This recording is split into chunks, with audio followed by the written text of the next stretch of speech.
Hey guys, I have another interview for you with Rebecca Hanssen, the voice of Ciaccona. So I sat down with her to ask her about her character, what she thinks about her character, what she thinks about Wuthering Waves as a whole, and much, much more.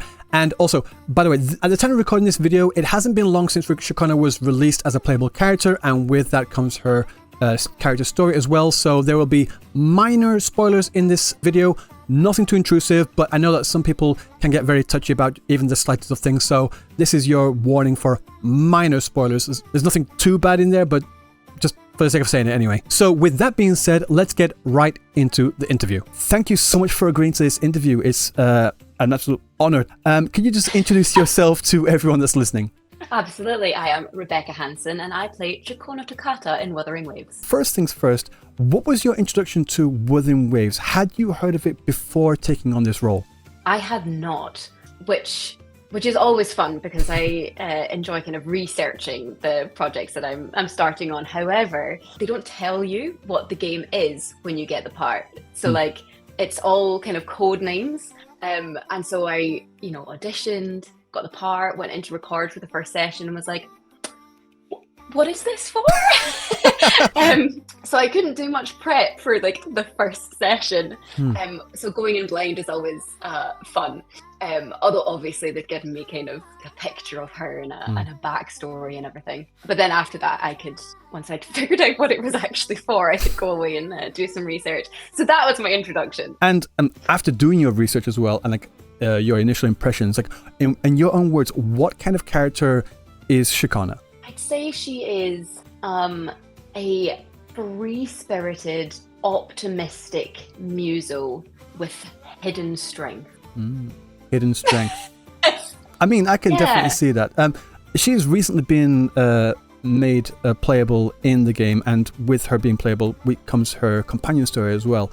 And playing through, I'm assuming that you haven't played Wuthering Waves, or you haven't played through that story, but of course you, being the voice actor, you know everything that goes on. And yeah, it seems like she has gone through a lot of certain things like in her past that made her who she is today. And I can definitely understand what you mean by having that hidden strength, because to get through all that, you definitely need a certain strength of character, or just of being. And the way she becomes and is so positive about life as well was really inspiring as well, just as a player. So that was something that stood out to me. How did you approach the role of Ciaccona, like from the start? Like, how did you come up with the voice and like the way you wanted to portray her? So interestingly, I'd already played Althira in Baldur's Gate 3, which was the voice reference for Ciaccona. So when I got the audition through and they were like, voice reference, Althira, I was like, I can do that, funnily enough. I did that for 4 years. So I went in for the audition and I was like, it's going to be really embarrassing if I don't get this part. Like, you can't do you very well. So it was nice. It was nice having that kind of solidified in my mind already of like, she is an Althira-esque character. But I never want to duplicate characters. And I think that everybody very much has their own standalone kind of story, personality, voice, etc. So even though that was the kind of basis of her, which gave me a nice kind of foundation to build upon, I was still like, she is very different. And I think she is more childlike as well. So especially when she's in like having a really, when she's kind of really optimistic and in her like full fun mode, I think her voice can go quite high, higher than Althira's would have. And I think she's got more of, even when she's kind of detailing some really kind of sorrowful past times in her life, she has that almost like twinkle to her voice. I think I always had a slight smile on my face, which I think you can hear. It's crazy how the slightest like twitch of your mouth makes such a difference to the sound that comes out. So yeah, I think also I'm not given like all of the scripts the get-go, so I see. I didn't know the whole storyline, so I was kind of also just going day by day with kind of what I was given for that day. I see. So they would send me like chunks of script that they had so far, And so I read up to a certain point, but I didn't know everything that was going to happen. Oh, so you're given like the script like piecemeal. You weren't given the entire thing so you could absorb it all. It's just like day by day. Interesting. Yeah. And that leads me on to my next question. I was like, how did your understanding of the character evolve through the recording process? Like being given it day by day, I'm sure there was certain things that became apparent to you later on. And you're thinking, oh wait, there was that. And then did your like opinion of Ciaccona and her as a character, did that evolve throughout the process? Yes, definitely. So I think at the beginning they'd given me 2 pictures of her and like a kind of short biography. And all the biography said really was that, you know, her she's a wandering bard and her family have kind of been cast out, but she is remaining optimistic and like looking forward to the future and what have you. But I didn't know the entire backstory of like everything surrounding her childhood and her father and all of these kind of like hidden documents and everything. I had no idea. So I just definitely, once the kind of scripts came through for that backstory and for young Ciaccona, I was like, what is this? This is amazing. So absolutely, as it went on, I kind of got to know her better and better and better. And there's nothing, I think, that I would have gone back and changed from the start. I had a good idea of her, but I think I just had a deeper understanding of maybe why she would act in a certain way by the end. Speaking of young Ciaccona as well, did you also do her voice too? You did both? I did. Oh, I see. Yeah. Was there any different way you approached the way that you made her sound younger or anything like that? Was it a little bit challenging? Yeah, it is. I mean, I have played quite a few kind of children characters in different games or animations before. So thankfully that was something that I had in my arsenal because it would have been quite a shock to be like, no, can you play like a 10-year-old? Be like, oh. So thankfully that is something I can do already. It was fine. But yes, trying to still maintain her voice and character, but make it into a child is always, you know, tricky.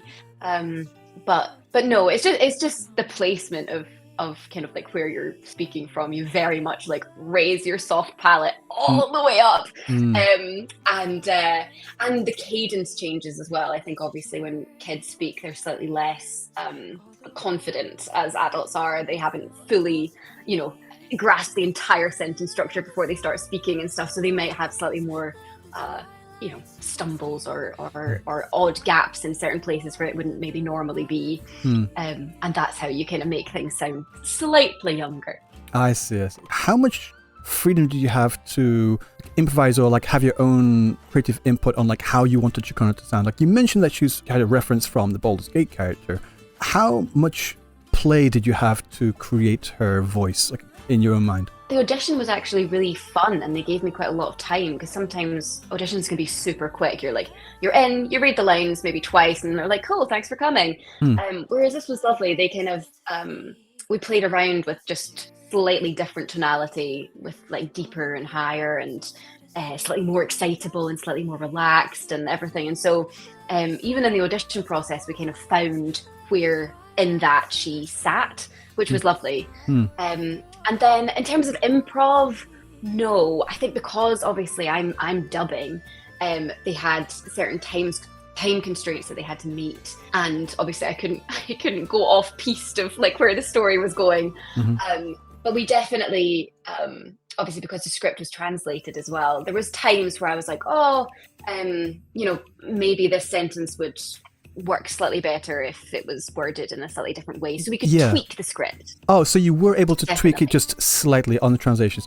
That was something I was always interested in. Like if the words were set in stone, that's what they were, and you had zero input. But hearing that you had a little bit of tweaks in there is pretty interesting. It would have been small grammatical things. Like the script editors and translators were phenomenal. Like you would hardly ever have guessed that it was a translation. It was just every so often, you know, just interesting phrases that you might say in English that you know, me and the director are like, oh, you could actually say that here, that would make this sentence make a bit more sense. That I see. It was small things. Things. How about the recording process in and of itself? You mentioned before that it was really fun. Like how was that for you? Like just in general? It was lovely. It was very it was quite relaxed, which was great. And you know, she, apart from the kind of efforts when she's fighting, where she's obviously giving it her all, she's just such a whimsical, happy-go-lucky character. And so going into that and being able to just play around, and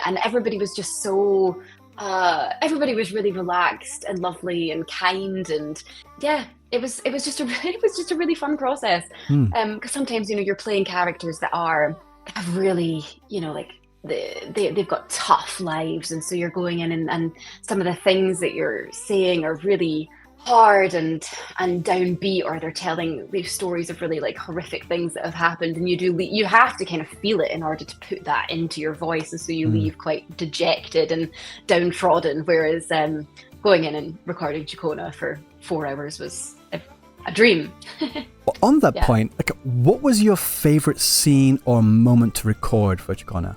I think a lot of the of her like childhood self was really fun.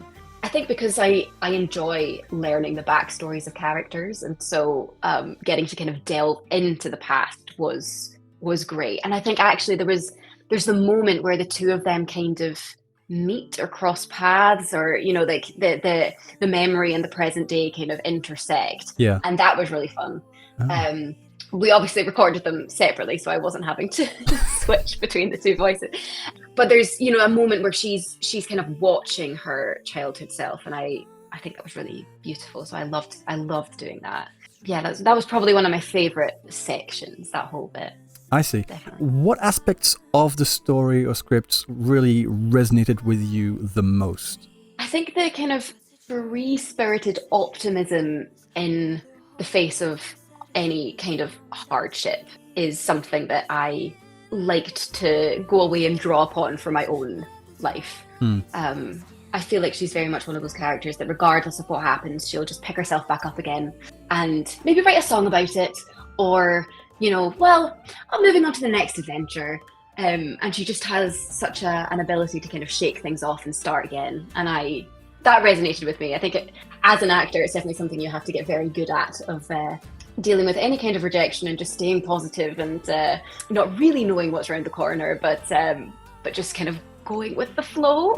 So that whole aspect of her definitely resonated with me. Yeah. With Ciaccona as well, being the whimsical bard that she is, she's known for being very musically creative, and especially known for her iconic song.